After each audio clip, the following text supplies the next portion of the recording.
Olá, bem-vindo, bem-vinda. Essa é a nossa aula 87 do estudo básico de Espiritismo. Nessa sequência de vídeos, nós estudamos, então, a doutrina espírita. E o livro recomendado para quem está iniciando, começando a conhecer a doutrina espírita, é o primeiro livro que Allan Kardec compilou, que é esse que aparece aqui do lado. É o livro que Allan Kardec fez com as suas perguntas e recebeu as respostas da espiritualidade. O primeiro livro da doutrina espírita, que contém uma síntese aí dos principais, então, temas e como a doutrina espírita aborda cada um deles. Foram as respostas que Kardec recebeu da espiritualidade, orientando e direcionando a criar, então, a doutrina espírita. Bom, isso foi em 1857. E nós contamos essa história toda na aula 1. A aula 1 se chama O que é o Espiritismo? E aí falamos então sobre a história, falamos sobre quem é Allan Kardec. Se você está começando agora, vale muito a pena dar uma olhada lá na aula 1. E aí depois a gente veio na sequência. Aula 2, falamos sobre Evangelho no Lar. Muito interessante. Se você não faz Evangelho no Lar, assista a aula 2. E aí nós viemos, aula 3, aula 4, aula 5, e toda a aula nós lemos um conjunto de perguntas e respostas do Livro dos Espíritos. Fazemos o entendimento, a compreensão em linguagem fácil, tudo explicado, e aí vamos fazendo a compreensão da doutrina espírita, passo a passo. Bom, toda aula também nós lemos uma página de abertura do livro Caminho, Verdade e Vida. Então lemos uma página de abertura e esse é o nosso momento de reforma íntima.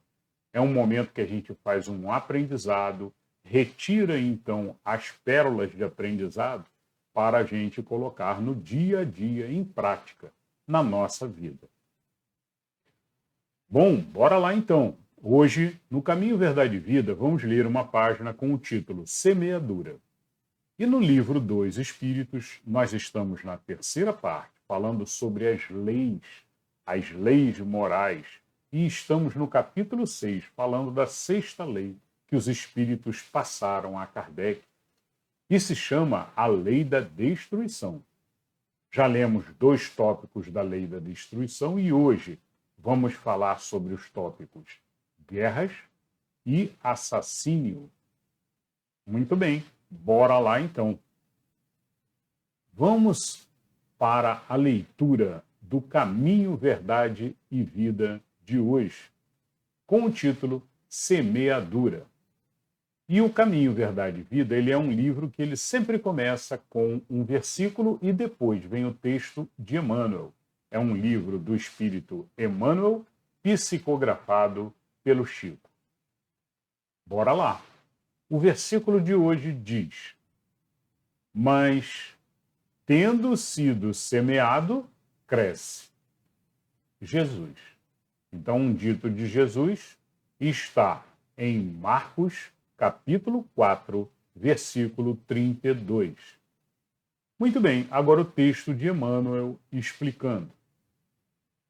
É razoável que todos os homens procurem compreender a substância dos atos que praticam nas atividades diárias. Ainda que estejam obedecendo a certos regulamentos do mundo que os compele a determinadas atitudes, é imprescindível examinar a qualidade de sua contribuição pessoal no mecanismo das circunstâncias. Porquanto é da lei de Deus que toda semeadura se desenvolva. O bem semeia a vida, o mal semeia a morte.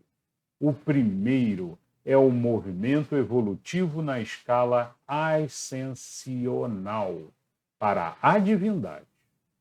O segundo é a estagnação. Muitos espíritos, de corpo em corpo, permanecem na Terra com as mesmas recapitulações durante milênios. A semeadura prejudicial condicionou-nos à chamada morte no pecado. Atravessam os dias, resgatando débitos escabrosos e caindo de novo pela renovação da sementeira indesejada. A existência deles constitui largo círculo vicioso, porque o mal os enraiza ao solo ardente e árido das paixões ingratas. Somente o bem pode conferir o galardão da liberdade suprema, representando a chave única suscetível de abrir as portas sagradas do infinito à alma ansiosa.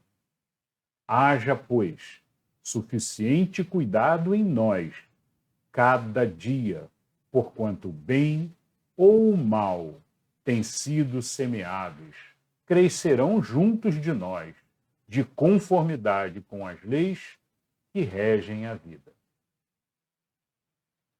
Muito bem, pessoal, um texto perfeito, maravilhoso de Emmanuel. Um texto aqui que diz muito para a gente com relação à reforma íntima. E nós já tocamos nesse tema e eu volto sempre a esse tema. Quase toda aula a gente comenta. E vamos voltar nele hoje de novo, porque é um dos temas mais importantes quando falamos de reforma íntima. Talvez o maior dos aprendizados de reforma íntima seja tomarmos a rédea de nossa razão, sermos quem faz a escolha de fato, não deixarmos a sociedade escolher por nós, não ir com a maioria. Ah, todo mundo está fazendo isso, deve ser bom. Eu vou também nessa linha. Não. Ainda mais num planeta onde a gente sabe que tem mais mal do que bem. Estamos num planeta de provas e expiações. E uma característica deste tipo de planeta, deste nível de planeta, é que o mal prevalece. Ou seja, a maioria das pessoas está pensando errado, está tomando decisões e atitudes erradas. Se nós nos deixarmos ser levados pelos amiguinhos que querem ir para a bagunça, que querem ir para locais descontrolados do ponto de vista espiritual, nós temos que saber dizer não. Sim é o sim, o não é o não. Mas, acima de tudo, quem diz o sim e o não tem que ser a nossa razão noética e não a automatização dos processos automáticos que nós tomamos, decisões automatizadas ao longo do dia. A ciência comprova hoje que 95% das nossas decisões, das nossas ações que tomamos ao longo do dia são automatizadas. São aquele tipo de decisão que o subconsciente já tem pronta em seu arquivo. E conforme aparece no nosso caminho uma necessidade de uma decisão, ele pega o primeiro envelopezinho, a primeira resposta e já entrega para a gente falar ou para a gente agir. E não pode ser automatizado. A gente tem que tomar cuidado, porque a gente é bombardeado durante o nosso dia a dia com mensagens de uma sociedade doente, com mensagens de uma sociedade que vibra mais o mal do que vibra o bem. Então, nós temos que trabalhar constantemente para resolver isso com a nossa razão noética ativa. Isso significa com o racional o tempo inteiro funcionando. o tempo inteiro. Se derem bom dia para você, pare para pensar. Devo responder? Algumas é óbvio que é fácil, né? É óbvio que bom dia é bom dia, mas é um bom dia talvez com muito carinho. Seria muito melhor, em vez de responder simplesmente um bom dia, falar um bom dia, meu irmão, bom dia, meu querido. São palavrinhas mágicas também que transmitem o amor e a boa vibração. E sempre que você transmite amor e boa vibração, volta amor e boa vibração. O bom dia é um exemplo minúsculo diante de várias decisões que tomamos ao longo do dia. Alguns processos são automatizados, como, por exemplo, o respirar, o batimento cardíaco. Diversos processos são automatizados e é natural que o sejam. Durante o dirigir de um carro, enquanto estamos dirigindo um veículo, né? Passamos marcha automaticamente, freamos automaticamente, de forma que, às vezes, nem paramos para pensar. Os pés e o acelerador já estão trabalhando e a mão já está passando a marcha. Em alguns casos, podemos deixar no automático, mas sempre com a razão pensando, ligada, atenta a tudo. Não fiquemos embriagados pela matéria, como dizia Jesus, como diziam os antigos diversos mestres, outros também que tivemos, que falavam a mesma coisa na época de Jesus, né? Os seres embriagados pela matéria. Não hajamos dessa maneira, a gente precisa estar constantemente raciocinando sobre todas as decisões, todas as palavras que falamos. Parar para pensar. Eu vou machucar alguém? Jesus faria isso? Está no Evangelho de Jesus isso? Será que eu vou ferir alguém, machucar alguém? Será que eu estou colocando para fora uma maledicência? Já falamos sobre maledicência. É terrível e você provoca, às vezes, uma cadeia de vibração ruim, uma cadeia de ação e reação, né? Que vai provocando uma palavra, às vezes, que provoca várias reações diferentes e vai provocando ao longo do dia. Você pode estragar com uma palavra, às vezes, o dia de várias pessoas. E aquilo volta para você, pode ter certeza. E volta de forma ruim, conforme a lei de retorno funciona. Se você planta coisa boa, volta coisa boa. Se você planta coisa ruim, volta coisa ruim. É o que Emmanuel fala aqui também. Precisamos saber sobre o que plantamos ao longo do dia, né? E precisamos, acima de tudo, estar atentos ao que pensamos, porque tudo começa no pensamento. Pensamentos ruins nascendo o tempo inteiro? Não. Temos que constantemente, com o nosso racional, descartando e amenizando, voltando para o subconsciente um pensamento de não, isso não. Isso aí vai resolver rapidinho. Não, fique tranquilo. Esse é o pensamento de retorno para o subconsciente, para arrancar aquela ervazinha daninha e plantar sementes boas. Constantemente. É um trabalho que não cessa. Não aceite o pensamento ruim, não entre na sofrência. Sabemos que os problemas existem e a opção não é colocar uma venda para não vê-los. Não.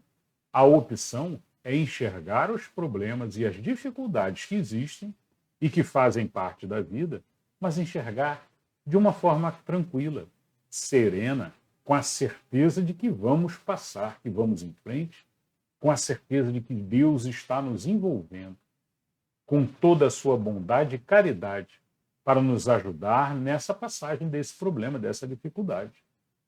Com a certeza de que temos o nosso mentor nos orientando, nos dando inspiração. Porém, só conseguimos receber essas inspirações se estivermos calmos, serenos, tranquilos, escutando o universo. Como dizia Jesus, assentem os homens, acalmem todos para que possa fazer a distribuição dos pães. Então, o aprendizado de hoje é muito voltado a fazermos a nossa escolha o tempo todo. Não aceitem o que a sociedade transmite como o ideal. Olha, o ideal é você comer esse produto, beber esse produto. O ideal é que você vá nesse tipo de festa.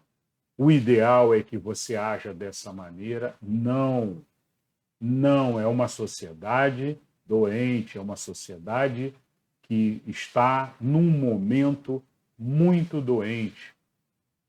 Quando a gente fala doente, significa com vibrações mais negativas do que boas vibrações.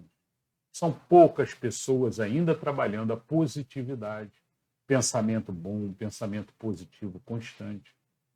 E isso é o que temos que trabalhar em nós. É a semeadura que fala aqui esse texto. Então, quando Emmanuel comenta, olha, é razoável que todos os homens procurem compreender a substância dos atos que praticam nas atividades diárias, a primeira frase dele é essa, já fala. Precisamos compreender o que estamos fazendo, cada ato, cada pensamento, porque começa no pensamento. Do pensamento vem a palavra ruim. E da palavra se transforma em ação ruim. Você, de tanto falar uma coisa ruim, você acaba agindo daquela forma. E várias ações ruins acabam virando hábitos na vida da pessoa. E aquela pessoa acaba estando numa vibração constante ruim. Mesmo que não esteja agindo, mas ela só o fato de estar pensando, ela já está piorando a sua vibração. E a gente sabe, já estudou, já falamos em várias aulas anteriores, se estiver numa vibração ruim, o que você atrai para a sua vida é coisa ruim. O que você atrai para a sua vida são pessoas ruins, pessoas que pensam ruim, nessa mesmo nível de vibração. As vibrações se atraem pelo mesmo nível, pelo mesmo padrão vibratório. Se você está positivo, pensando no bem, trabalhando pelo bem, constantemente regrando as suas ações e as suas palavras, o que você atrai são pessoas assim também. E ao seu redor, você serve de exemplo para a sua família, para o seu trabalho, levando sempre amor, carinho, inteligência afetiva, como já falamos em outras aulas, a todos que estão ao redor, carinho, amor, atenção, elogio constante, semeadura boa. Esse texto fala de semeadura. Então não podemos deixar de falar sobre a inteligência afetiva. Existem dois tipos de inteligência muito importantes. Existem vários tipos. Mas dois tipos são fundamentais para a reforma íntima. A inteligência emocional. O que fala a inteligência emocional? Fala, olha, você tem que saber que existem os problemas, vão sempre existir, mas que vai correr tudo bem, que você vai seguir em frente. E com fé fica muito mais fácil a gente trabalhar a inteligência emocional. Né? Então, essa inteligência emocional é como lidamos com os problemas que acontecem na nossa vida. E existe a inteligência afetiva. A inteligência afetiva é aquela pessoa que trabalha constantemente para levar amor, para levar carinho, para levar o bem para quem está ao seu redor. E levar o bem não é criticar, não é reclamar, não. É o tempo inteiro levar palavras que agradem, palavras de carinho, palavras de incentivo para quem está ao seu redor, naturalmente, para quem você possa transmitir essas palavras. Carinho, amor, atenção, elogio. Elogio. Mesmo quem você não conhece muito bem, talvez o porteiro de seu prédio, ou uma pessoa que você não costume falar, fale, transmita coisa boa. Pense sempre o que eu posso falar para deixar essa pessoa feliz, para fazer o dia dele mais feliz ou o dia dela mais feliz. Né? Fale com amor, com verdade, com sentimento, querendo de fato transmitir algo bom para aquela pessoa. E aí você vai montando, então, um campo vibratório de semeaduras ao longo do seu caminho. E esse campo vibratório vai ficando cada vez mais positivo, com amor, com alegria e com Jesus presente em sua vida. Acho que esse texto de hoje é bem nesse sentido, né? Da gente, ao longo da nossa caminhada, estarmos semeando o bem, semeando o tempo inteiro, colocando em prática a bondade, o amor, a paz para todos que estão ao nosso redor. Deixar de lado a maledicência, que já falamos em outros vídeos também, que é terrível, né? É uma coisa muito ruim, que só atrai coisa ruim. Então, falemos sempre coisas boas, coisas que trazem realmente a felicidade para todos. Bom, pessoal, é isso, né? Um texto belíssimo, tinha que falar um pouquinho mais sobre ele para a gente realmente fazer um aprendizado completo. Esse foi o texto de hoje, Semeadura, do livro Caminho, Verdade e Vida. Eu espero que vocês tenham gostado. Deixe seu like. Se você não é inscrito, inscreva-se.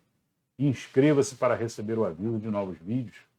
E comente. Se você, de repente, viu que eu esquecia de comentar algum outro aprendizado, coloque nos comentários. Eu vou adorar ler e responder com todo carinho e amor. Muito bem, pessoal. Vamos agora para a leitura do Livro dos Espíritos de hoje.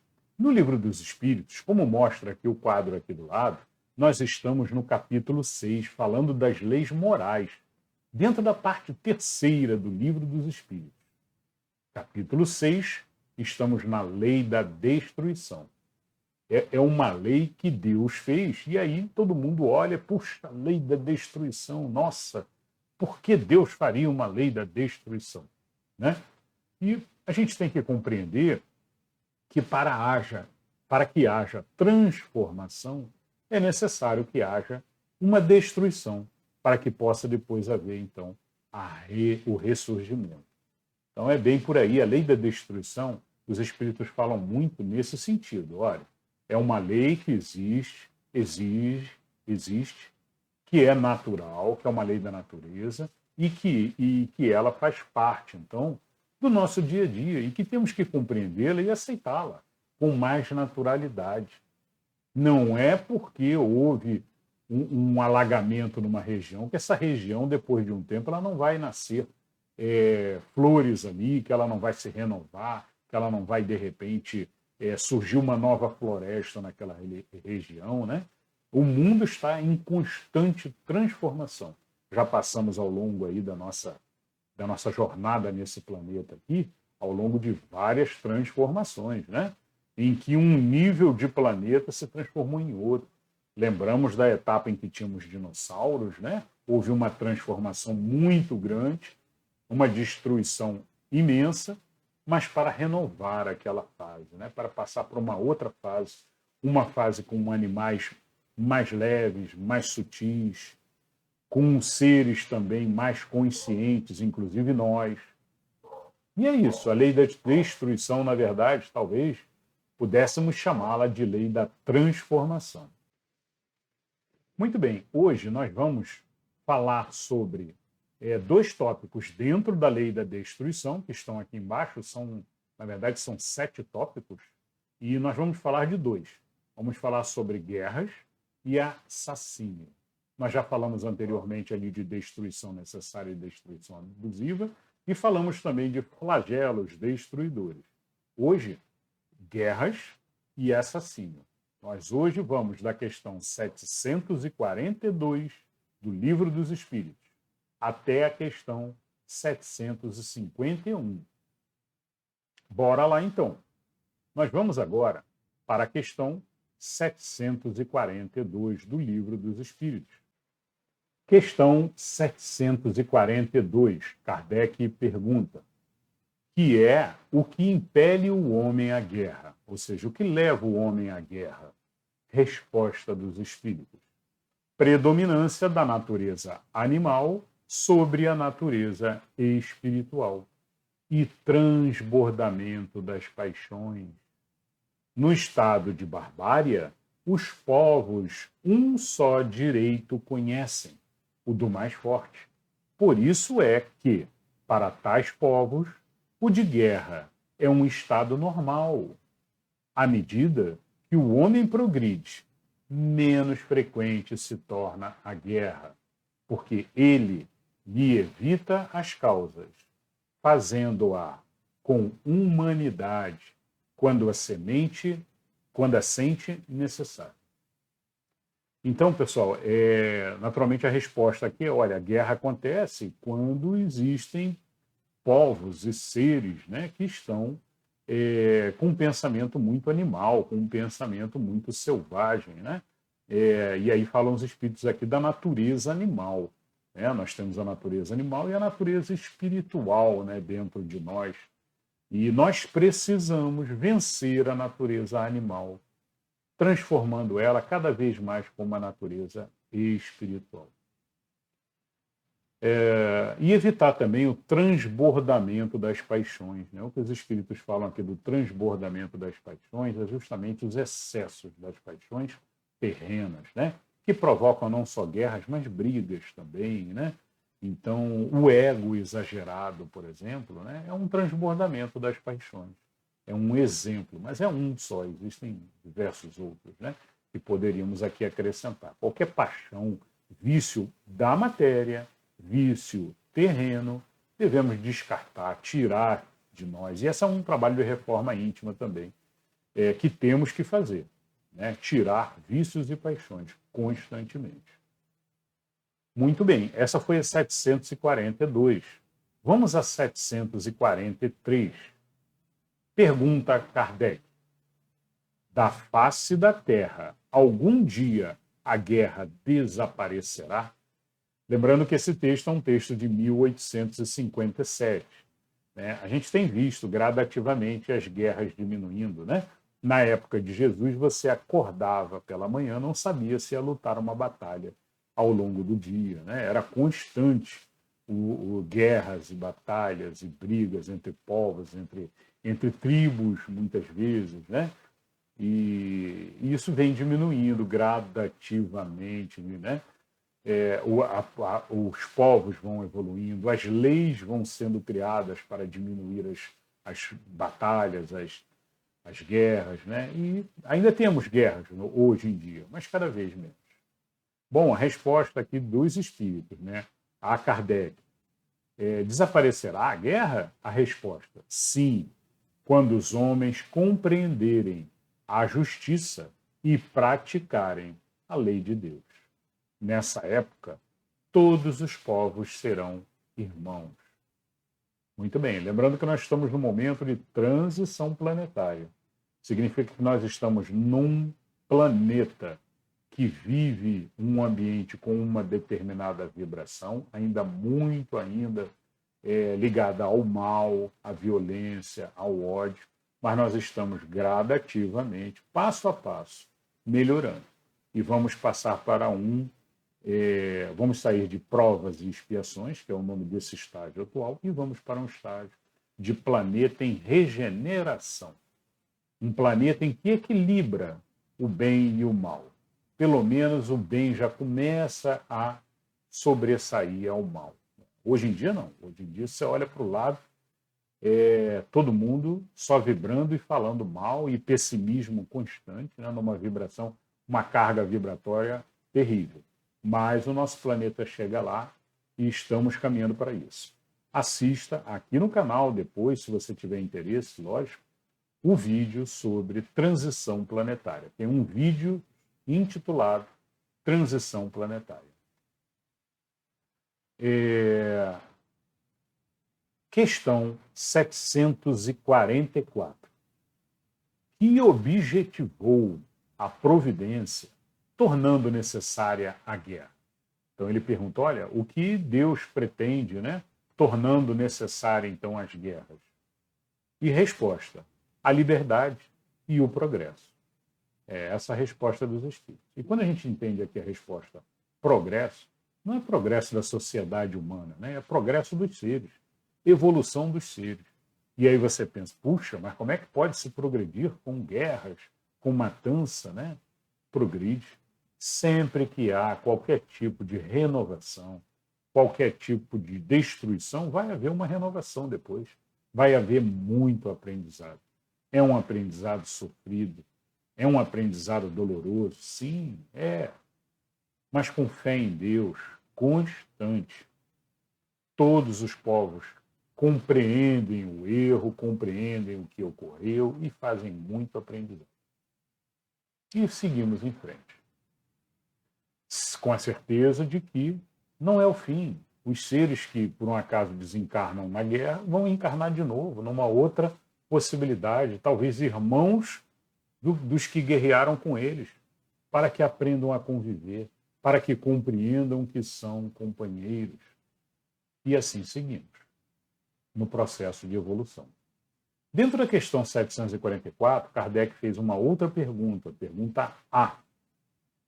Desde que a guerra deve ter por efeito produzir o advento da liberdade, como pode, frequentemente, ter por objetivo resultado a escravização? Resposta dos espíritos. A escravização temporária, para esmagar os povos, a fim de fazê-los progredir com mais depressa. E essa escravização é um momento temporário. Esse é o pensamento espírita que temos que compreender sempre, né? É um momento temporário, é um momento de grande aprendizado para o ser que está escravizado. Sofrimento, é verdade, mas com sofrimento vem muito aprendizado espiritual. Muito aprendizado espiritual. Lamentavelmente, o que escraviza vai ter que pagar por isso. Vai ter que compreender o mal que está fazendo mais adiante, em outras encarnações. Mas o objetivo principal é a progressão. E a progressão mais depressa. Questão 745. Que se deve pensar daqueles que suscita a guerra para proveito seu? Então, Kardec perguntou ali, é aquele que fomenta, que alimenta a guerra, porque ele tem interesses na guerra, né? Então, ele provoca, ele suscita aquela guerra. E a resposta dos espíritos, grande culpado é esse, e muitas existências lhe serão necessárias para expiar todos os assassínios que haja sido causa.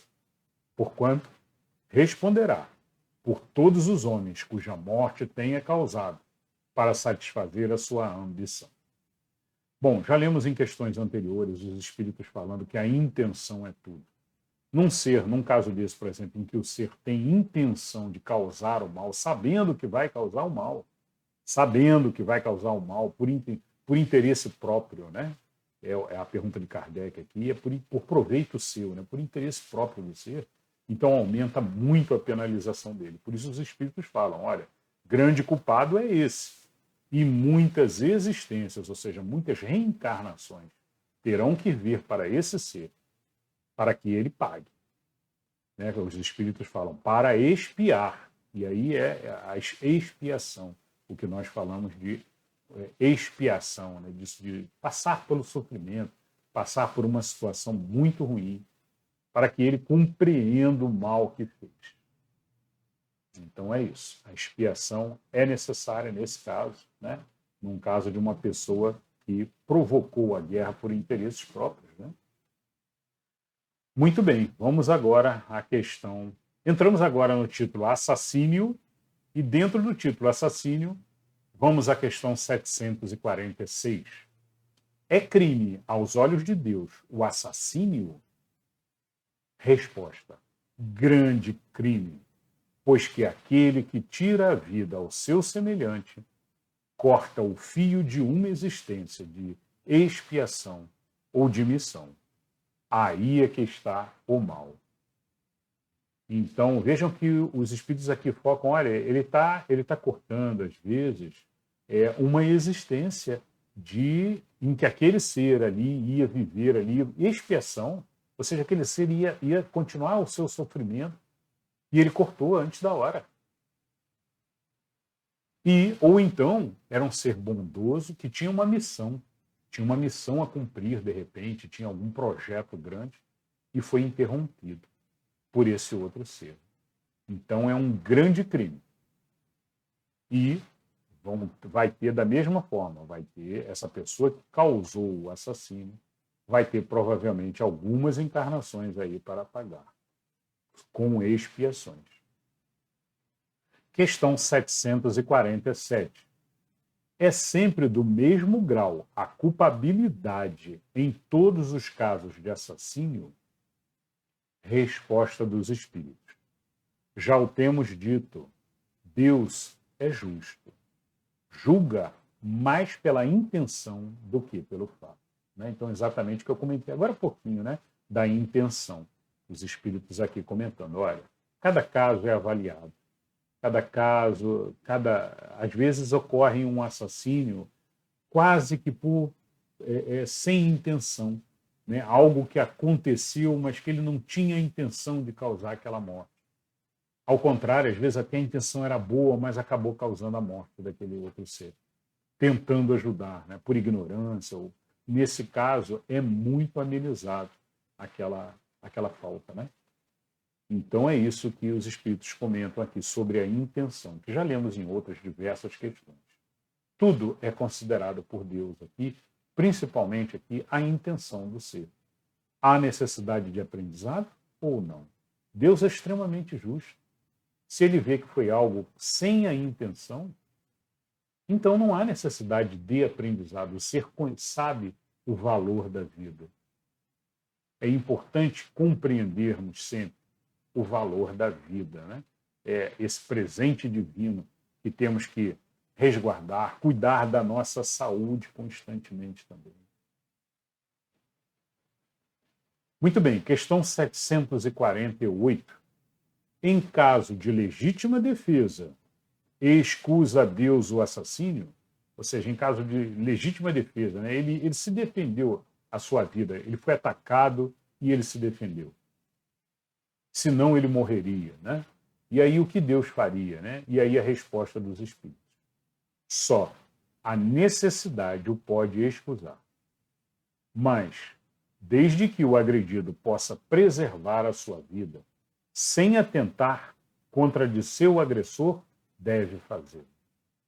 Então a resposta dos espíritos é: olha, tudo bem, você foi defender a sua vida, mas era absolutamente necessário você tirar a vida do outro? Será que você não podia fazer diferente?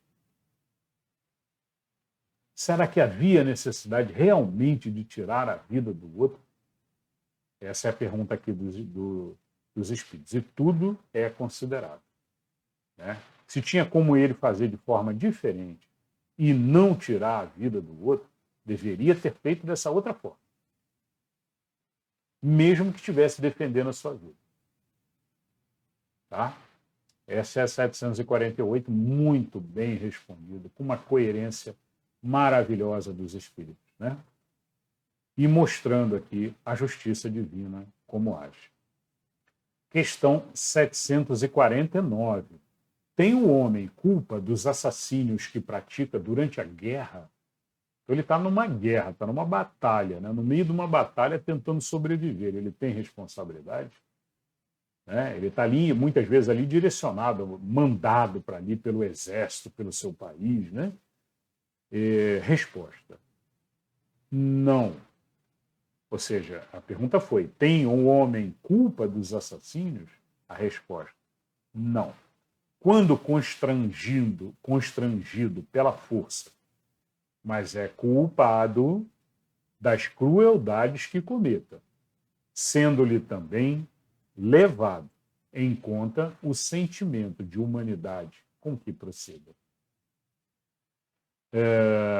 Bom, a gente sabe que no meio de uma guerra tem muita crueldade também, tem muita bondade também, já vimos isso.